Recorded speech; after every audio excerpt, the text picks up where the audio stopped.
Summer activities for kids are easy and fun as long as you give yourself time to plan. When you are able to take a little from each category, you are able to provide different and exciting activities every single week. Welcome to Epic Mom Life. I am your host, Kara Peterson. This show is sponsored by The Possum's Tale, a unique book adventure for your 6 to 12-year-old child. Let's jump into today's show. Do you want summer activities for the kids? Summertime is fun time. We're going to plan ahead and get those great activities ready. Your kids are so excited. Summer is finally here, and yet you still remember the "I'm so bored" from last summer. Before you fight over screen time and struggle with entertaining ideas from day to day, let's get creative and find some summer activities that your kids will love. Create a schedule. I know, this is not a fun summer activity. This sounds really boring. However, a regular schedule allows you all to actually have more fun time together because you get all of the have-tos done. And if it's set on a regular schedule, you all know exactly what you have to do. I recommend doing it in the morning because when you guys wake up, you can get all of your individual things done, get them knocked out of the park, and then you guys can go play for the rest of the day. If you're wanting some ideas, I have several. I would start by using some kind of chart. A lot of people are into chore charts, and that's fine. If you want to know how to use a digital chore chart, check out ways that busy moms use Alexa, because Alexa actually does chore charts. But you can do these on whiteboards or paper or digitally. But somehow have this morning routine written down so that your kiddos can refer to it on their own, and this helps them become much more independent. So what should you put on the schedule? Ideas. Make their bed or pick up their room. Brush their teeth, wash their face. Feed pets. Fix their breakfast or clean up afterwards. Read for 20 minutes. Write. They can journal, free write, whatever.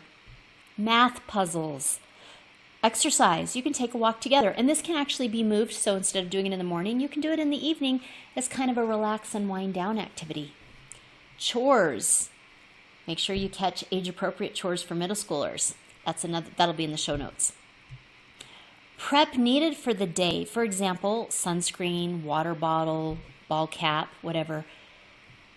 These are all great things that they can do, and if you have them all written, they can get all of these things done on their own. Play dates.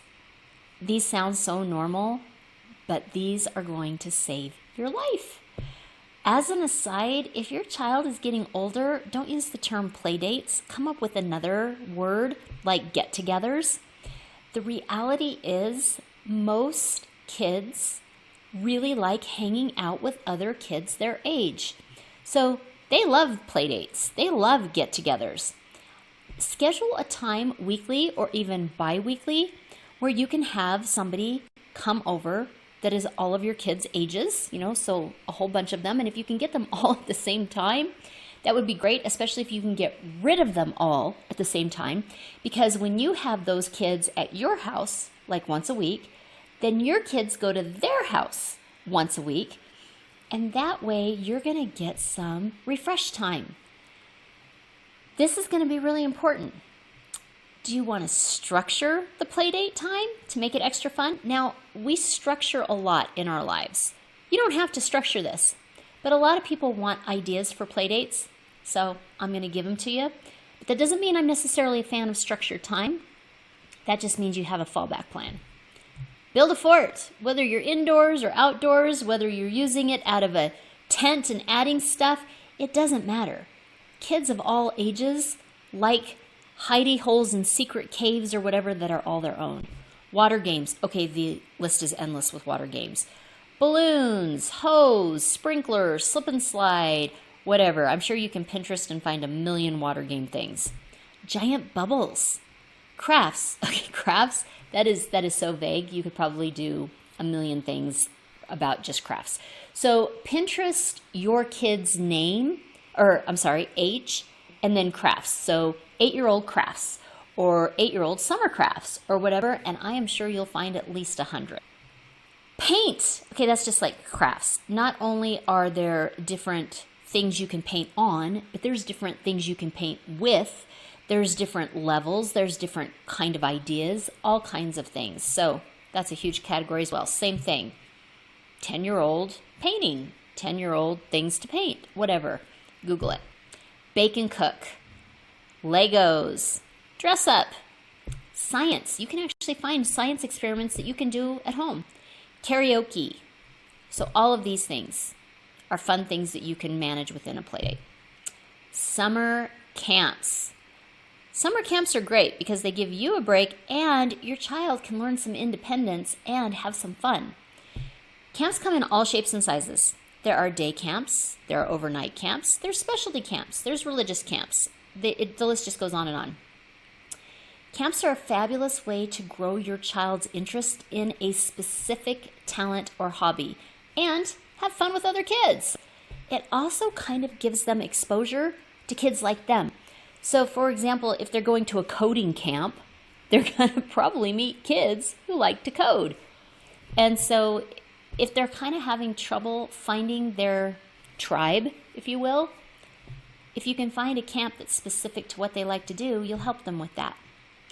I do have a warning about camps. Many daycare programs call their programs camps during vacations and summer.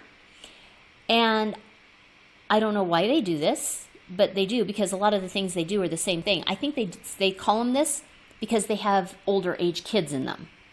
But they're still kind of daycare type programs. So look at the program carefully. I noticed, because my niece is coming to town this summer, that we have, she wanted to do a sports program. The camp, they had an all-day camp, and in the morning, it was specific to what she wanted to do. She wants to do gymnastics. So it was a great gymnastics camp. However, in the afternoon, it was kind of a daycare. It was like, well, we're going to eat lunch, and then we're going to have a snack later on, and then we're going to have a rest time. And I'm like, wow, she doesn't need this. She doesn't need, all this things. So I called, and you can do just half days. That's perfect for her. She gets out, she gets to meet people, she gets to do her gymnastics. It's rough and tumble, it's lots of fun. And then she comes back with me, and if she meets people, we can set up a play date. So that will be perfect. But I'm glad I checked into it because I don't want to pay for her to have something that is so loosely structured and more like a daycare program when I can watch her. If you don't have that option, then that's fine. But if you do, look into that. Okay, popular camps that are found in most cities. Sports camp, and I'm defining sports as things like basketball, gymnastics, soccer, that kind of thing. Activity camps. A lot of your activity camps could be classified as sports camps. I'm just classifying a little differently. Rock climbing, horseback riding, canoeing, that kind of thing. Nature camps, hiking, learning about nature, like trees, birds. STEM camps. Okay, these are growing huge popularity. You will find a lot of these offered at your local college or community college. Drama camps. If you've never even looked into it, you might not know, but there's a lot of, like your local theaters, these kind of things that have these drama camps for kids, and then at the end, they put on a little play. Kids love these. Zoo camp. I think every city I've been in, including ours, and we don't even technically have a zoo, we have a sanctuary for animals. They all have a program where the kids get to learn about the animals and the care that needs to be taken for them. They get to interact with the animals and feed them. This is a lot of fun. Robotics. Like STEM, robotics and coding camps are increasing in popularity. Games. Many cities offer things like Minecraft camp.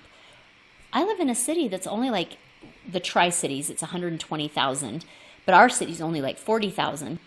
We have Minecraft camp this summer, and it's done by a local game store, like a board game store. So it's amazing. Oh no, they're doing a Dungeons and Dragons one for kids, but we also have a Minecraft one done by the local community college, I think. So you can look into that. Music and band camp. And then you have traditional camps like Boy Scouts or Girl Scouts.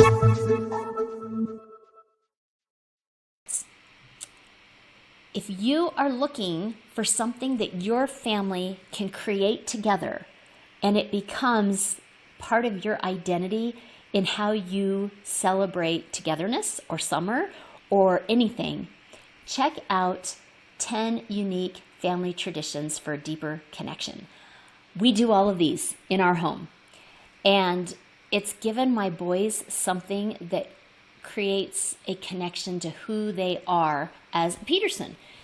This is how we celebrate Christmas. And it's not the holiday, we hang snowflakes and we create these snowflakes. And this is something, when my son got a new girlfriend who's going to be part of the family, she made snowflakes to be hung. These are just little different things that we do. So make sure you get that. That's in the show notes. Together time. Plan together time.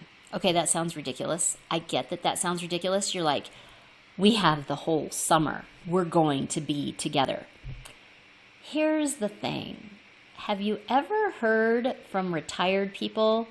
They're like, wow, now that I'm retired, I just don't get anything done. It's like I have all this time, but I don't know where the time goes. It's because you're not on a schedule. So you don't know, okay, so I only have Fridays from 3 to 6 to go grocery shopping, so you get your grocery shopping done then, or you get your meal planning done then, or you're much more efficient when you know you only have certain pockets of time. When you know you've got whenever to do it, it seems like whenever turns into never.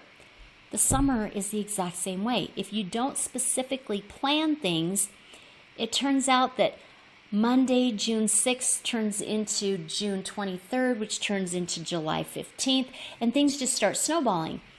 So actually sit down together. If you have more than one child, sit down, all of you, and look at all the things that you can do together in this summer that are near you and that are within like a day trip range. And get out the calendar. Start putting what you will do and when right there on that calendar. And this gives everybody something to look forward to and to plan for. And everybody gets input into what the activities will be for the summer.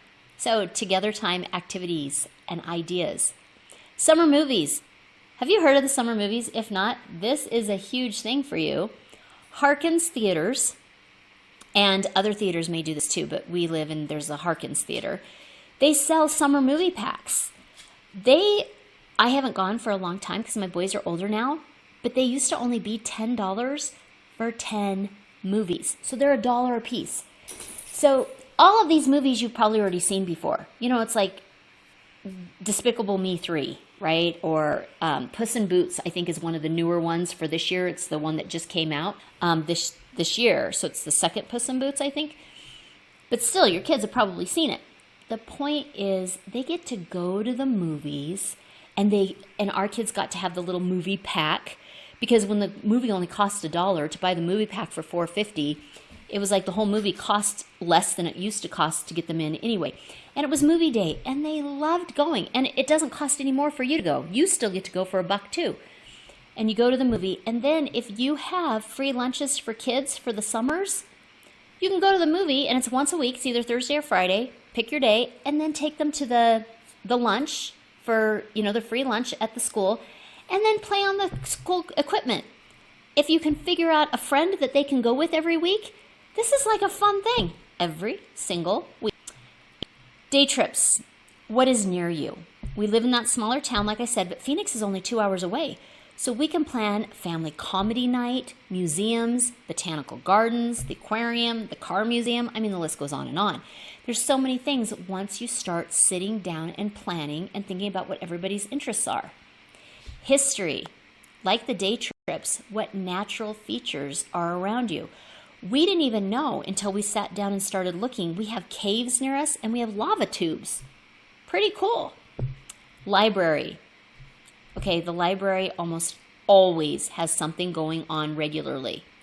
The trick is you're going to have to figure out all your different age groups, but the library really tries to cater to everybody's needs, from teens to reading time with the littles. So check out their schedule. Geocaching.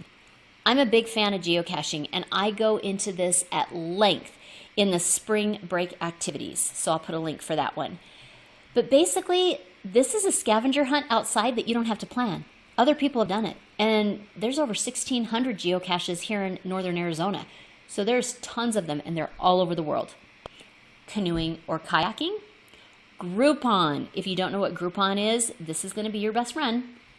You get to find something that's close to you that you can all go to and get a discount. Just go on Groupon, see who's offering discounts. We love Arizona. It's about an hour and a half away from our house, and they almost always have a Groupon offered, so we can go at a discount. We love to go there. Picnic and play. This is just self-evident. This is easy, but kids love to just go out, play, have fun, scream and yell. You might have the water park at the park, and pack some food. Regular board game night. So every Tuesday's game night, that kind of thing. Craft or hobby that you all do together. I love origami because you can do all different levels of origami. You can do a super, super easy one. You can do a really complex one. And then you can hang these creations from your ceiling and you can totally redecorate a room. Summer activities for kids are easy and fun as long as you give yourself time to plan. When you are able to take a little from each category, you are able to provide different and exciting activities every single week. It is very important for you to achieve a sense of balance during the summer. So while providing great summer activities for the kids, you will still need to get your stuff done and have some alone time. So be sure to check out my article next month on the guidelines for moms to surviving the summer. The quote this week is, "The best things happen by chance," by Dory in Finding Dory. If you are hearing this message, you've listened to the entire episode, and for that, I want to send you a huge thank you. Please leave me a comment or review and share with other moms you know. Get in touch in the comments or on Kara's social media networks. See you next week.